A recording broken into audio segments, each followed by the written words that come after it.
What's going on, Assassin's Creed fans? My name is Stephen Burns, and today I've prepared a top 9 Assassin's Creed video list for you. I'm excited to do this because I've been a fan of the series for years. I've been meaning to do a video for years, and now seems like the right time considering Origins is about a month away.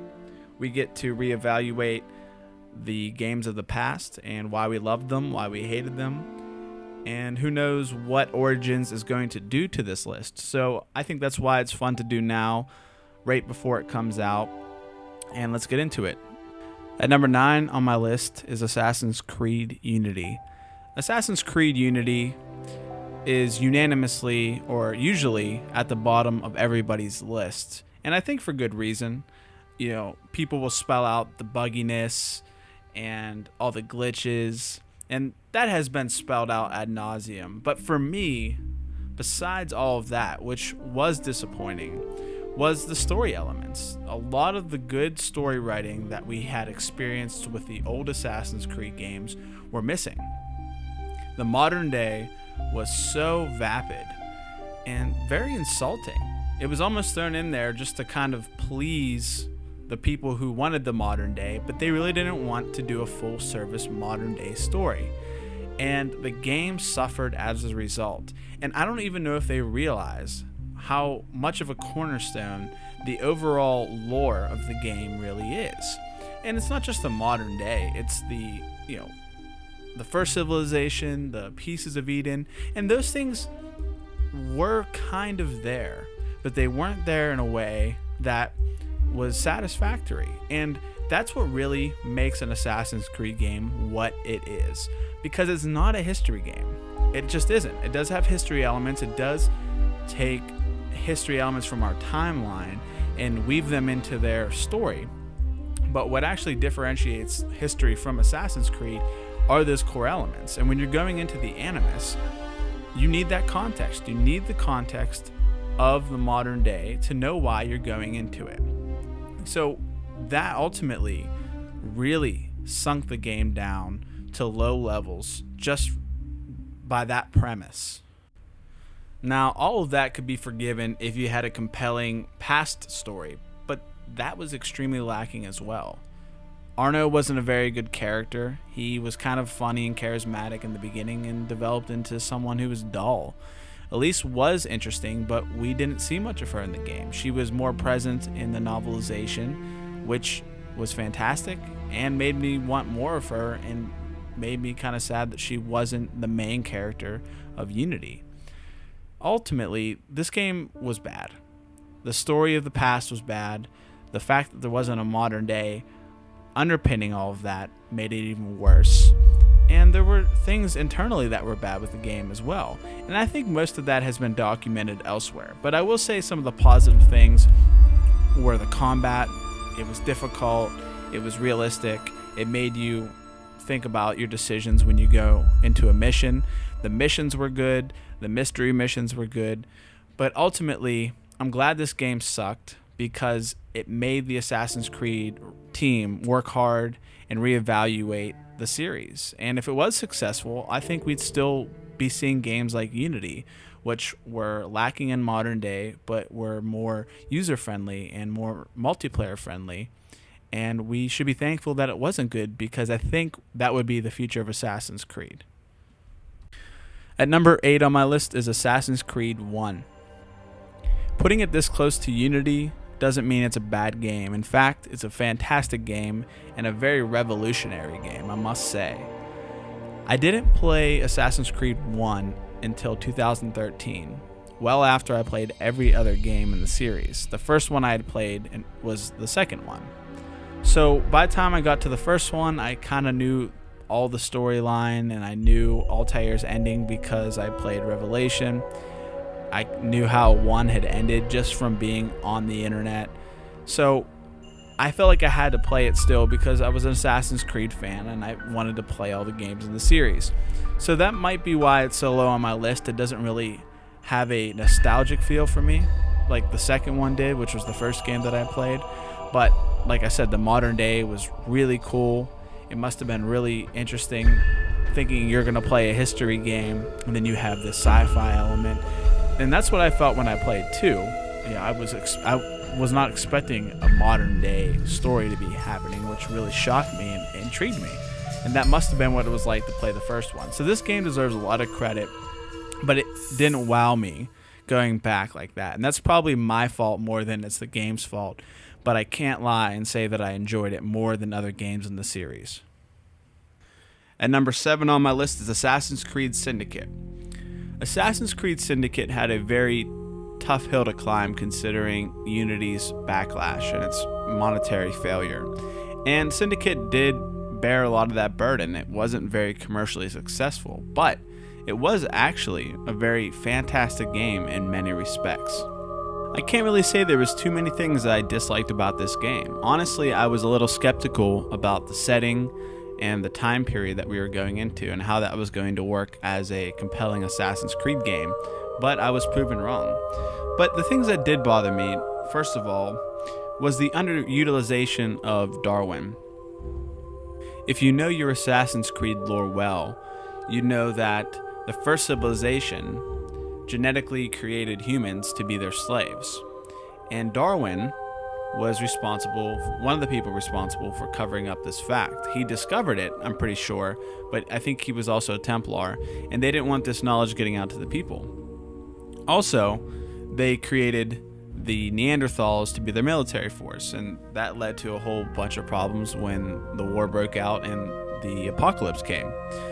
But besides all that, we had a great opportunity to use Darwin in a lore-friendly manner, but the shortcomings of that can never be regained. We already used him in a game. We probably won't really hit that era too much, and I think this was a real big miss for the Assassin's Creed writers. Another thing I didn't care for in this game was the fact that the modern day was too short. These little cut scenes, at least there was something in there, unlike Unity, which had almost nothing.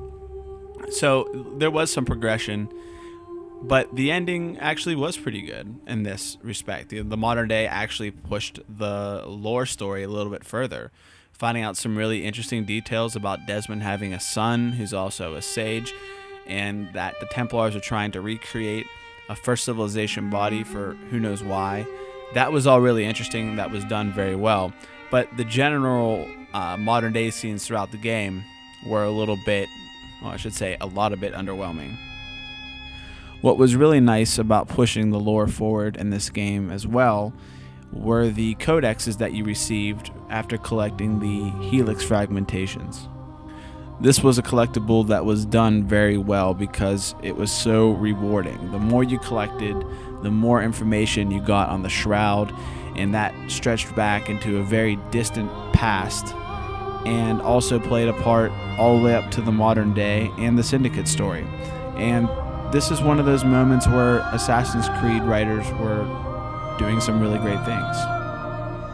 As far as the characters go in this game, they were done very well, especially and obviously Jacob and Evie, who were charismatic, lighthearted, brought an overall lighthearted feel to the game, which Black Flag did very well, and everyone seemed to just connect with them very easily. Another great character in this game was Henry Green.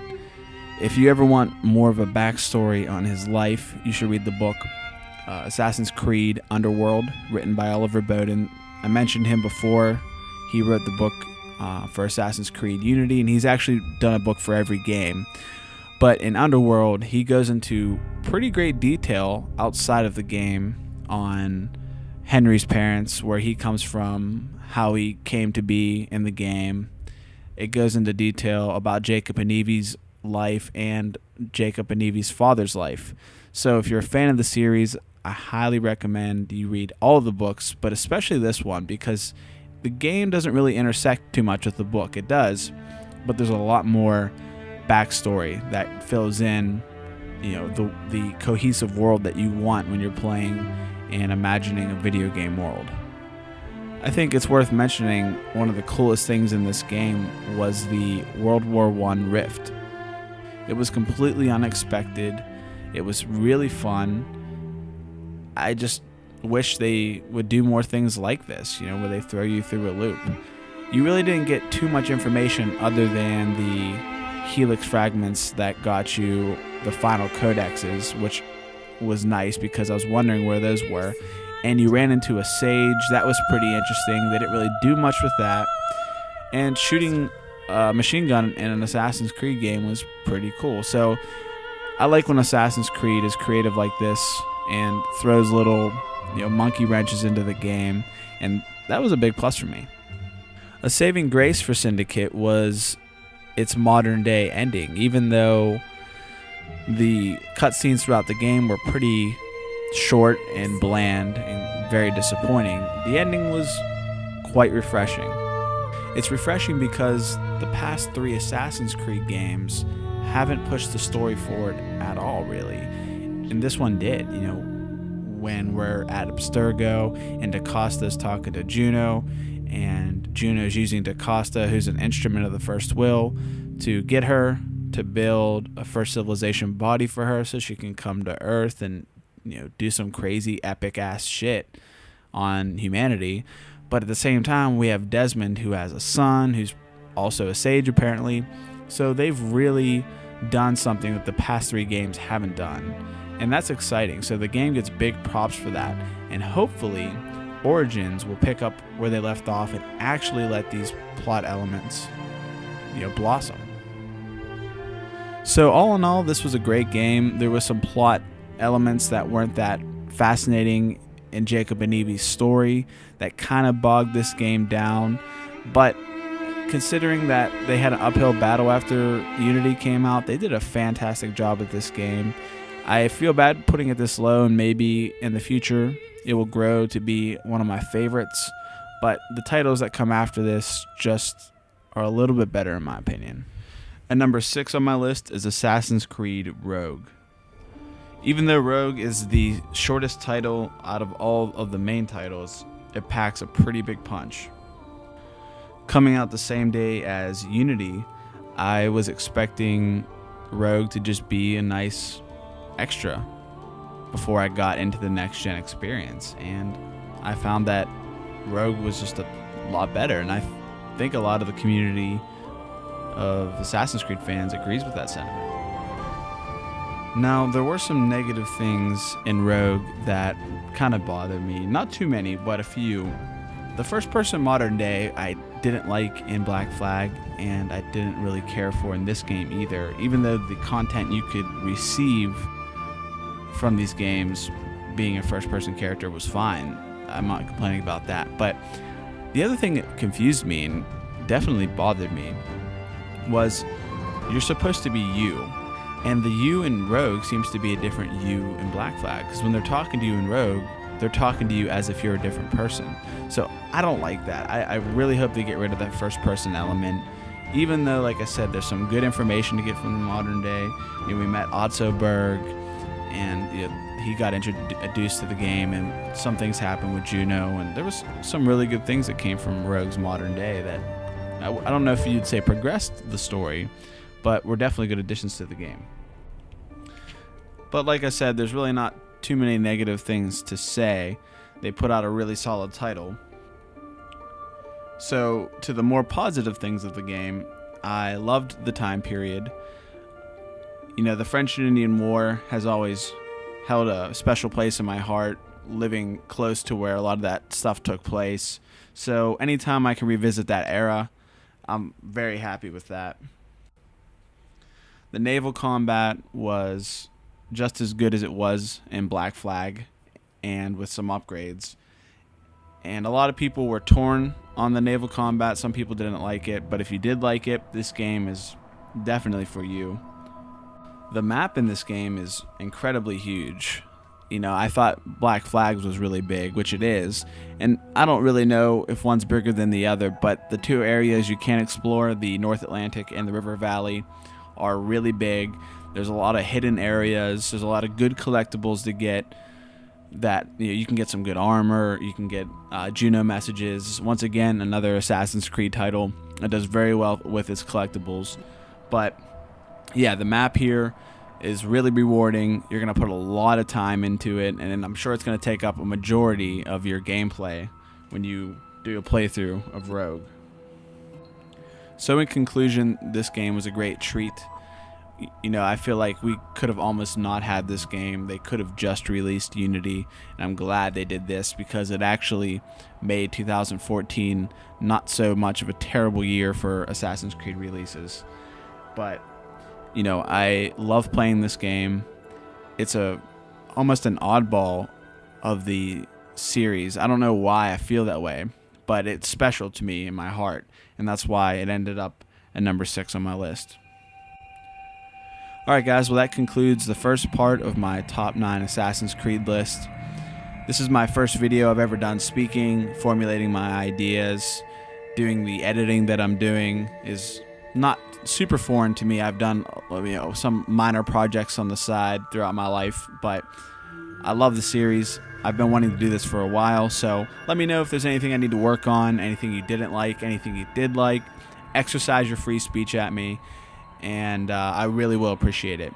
But like I said, I got a top 5 video coming after this, and any criticisms you guys got will be fed into the next top 5 video, and that's awesome. Thank you. Later on.